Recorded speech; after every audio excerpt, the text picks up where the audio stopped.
Well, straight up to the story that we've been closely tracking. Whipped by cyclonic storm Ockhi, southern India along with Lakshadweep island remains severely impacted. Rescue operations at the islands have been hindered due to the high waves. Two boats also capsized off the Kavaratti coast. Vivek now joins me on the phone line. Vivek, we understand 14 lives have been lost so far across the states of Tamil Nadu and Kerala. There are rescue operations still on. Tell us, what is the status currently? Yes, as per now, the rescue operations are still going on in the coast of Thiruvananthapuram and Kollam.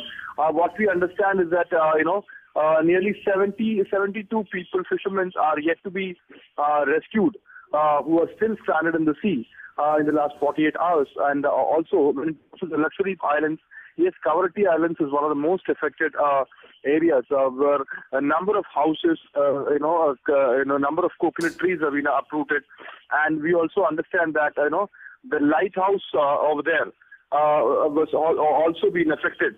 It was a 130-year-old lighthouse, that has also been basically destroyed, with the glass panes of the lighthouse completely damaged. And yes, two fishermen boats today has capsized, and around 10 fishermen were drowned, but all of them were rescued till now. But what I understand right now is that the speed of the wind has come down to 75 kilometers per hour. Around 10 hours it was 130 kilometers per hour, but now that has come down. But yes, Kavaratti Islands is one of the most, Kavaratti Islands is one of the most affected areas in Lakshadweep, and the wind is right now, moving towards the southwestward directions of Kavaratti Islands. What we understand is that in the next 24 hours, the wind, this cyclone could move towards Gujarat, Kutch side, and then on the speed and the intensity of this cyclone would come down. But as far as Kerala is concerned, the next 24 to 48 hours, fishermen have been asked not to venture into the sea. That is mainly because high tides and waves will be observed in the coastal areas, and most of the fishermen families staying in and around 150 to 200 meters from the coast have been evacuated. And yes, all the rescue operations which has been done by the Coast Guard and the Navy is going on in full swing as per the latest details. Right. Also, Vivek, we know that there has been damage to phone lines, to electricity lines, etc. Are areas within the state cut off? Are these areas cut off? Have they been able to restore supply to any of these? What is the update that you can give us?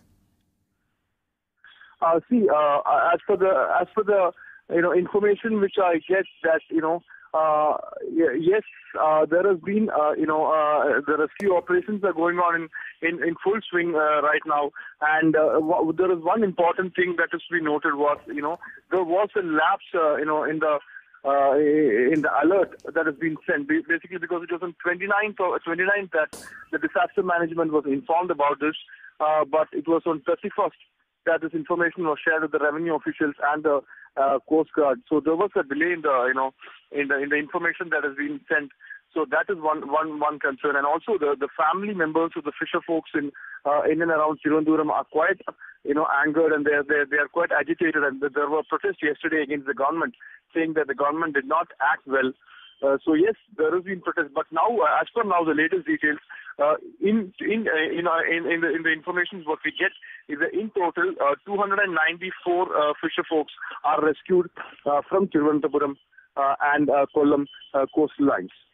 Right, Vivek Karinalam over there getting us the latest from the ground, and what he's now telling us is that 294 fisher folk have been rescued. That is the latest update that we are getting.